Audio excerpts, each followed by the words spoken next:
नमस्कार। आज हम एक सफर पर चलेंगे, एक शांत मन की खोज के सफर पर।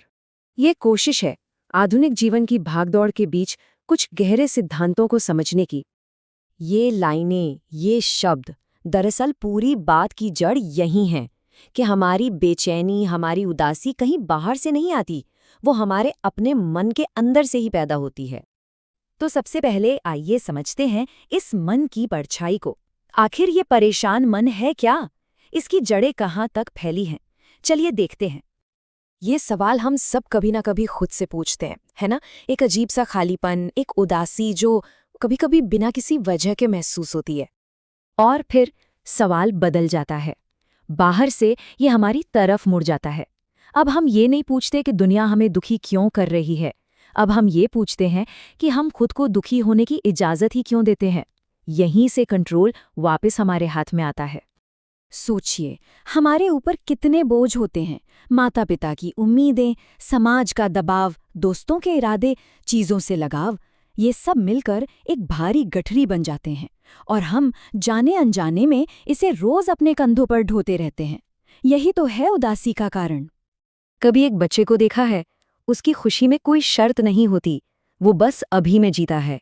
और फिर हम हैं बड़े, हमारी हर खुशी किसी न किसी शर्त से बंधी हुई है। अच्छी नौकरी, अच्छा रिश्ता, शोहरत। हम अभी में जीने की कला कहीं पीछे छोड़ आए हैं। तो इसका हल क्या है?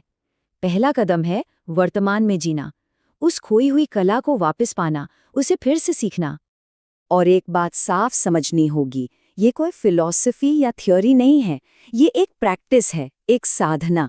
अपने ही मन को बस एक साक्षी की तरह देखना, बिना उसके बहाव में बहे। इसे ऐसे समझिए, आपके विचार आसमान के बादल हैं जो आते जाते रहते हैं, और आप वो आसमान है जो बस उन्हें देख रहा है। आप बादल नहीं हैं, बस ये दूरी, ये एहसास ही शांति की शुरुआत है। अब आते हैं दूसरे और बहुत ही गहरे सिद्धांत पर, यानी इस बात को समझना कि यहाँ कुछ भी हमेशा के लिए नहीं है। जब ये एहसास होता है ना कि यहाँ सब कुछ अस्थायी है, सब कुछ बदल रहा है, तो ये एक वेकअप कॉल की तरह होता है। अचानक से बड़े बड़े दुख और चिंताएं बहुत छोटे लगने लगते हैं। यही नजरिया हमें आज़ाद करता है।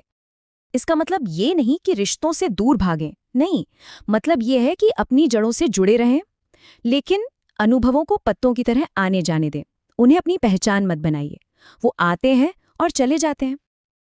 अच्छा, तो हमने फिलॉसफी की बातों कर ली, अब जरा प्रैक्टिकल चीजों पर आते हैं।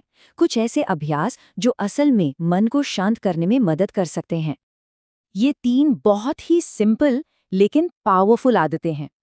आभार जताना खुशी के बीज बोता है। ठहराव हमें खुद से जोड़ता है। और किसी भी रिएक्शन से पहले बस 3 गहरी सांसें लेना हमें किसी भी आवेश में बहने से बचा लेता है। और अब हम पहुंचते हैं सबसे आखिर में, सबसे गहरी बात पर, अहम का पतन, यानी ईगो का गिरना। बस इस एक लाइन को महसूस कीजिए, जरा ठहर कर। तुम आकर अकेले गए तो चिंता क्यों? ये हमें जीवन की सबसे बड़ी सच्चाई की याद दिलाता है। और देखिए, इसका मतलब अकेलापन बिल्कुल नहीं है। इसका मतलब है मैं का, उस ईगो का छोटा हो जाना जो हर बात की चिंता करता है। जब वो ईगो सिकुड़ता है तो प्यार और जुड़ाव के लिए जगह बनती है और मन अपने आप शांत हो जाता है। और अंत में ये बोध, ये एहसास कि मन और उसके विचार तो पल भर के लिए हैं, क्षणिक हैं, लेकिन जो मैं इन सब का अनुभव कर रहा है वो स्थायी है, वो अनुभव खुद है। यही है मन से अपनी पहचान को अलग कर लेना। तो ये पूरी चर्चा हमें इसी सवाल पर लाके छोड़ देती है कि आज अपने भीतर कौन सा शोर कम किया जाए। ये एक सवाल है जिस पर हम सबको सोचना चाहिए।